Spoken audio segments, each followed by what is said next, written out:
Hi, welcome to VuDrive tutorial. My name is Lee Rabin. I'm leading business development at Django. And today I'm going to show you how to edit an existing geofence on the VuDrive platform.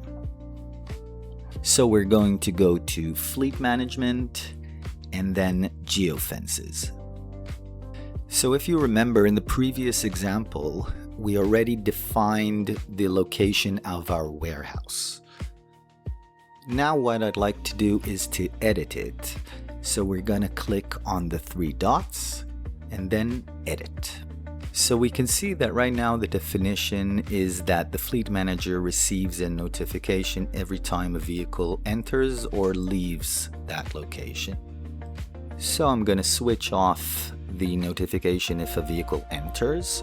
And while we're at it, I'd also like to slightly modify the polygon on the map so that the location would be more precise. And then we'll just click save and the changes are already implemented. Thanks for your attention and drive safe.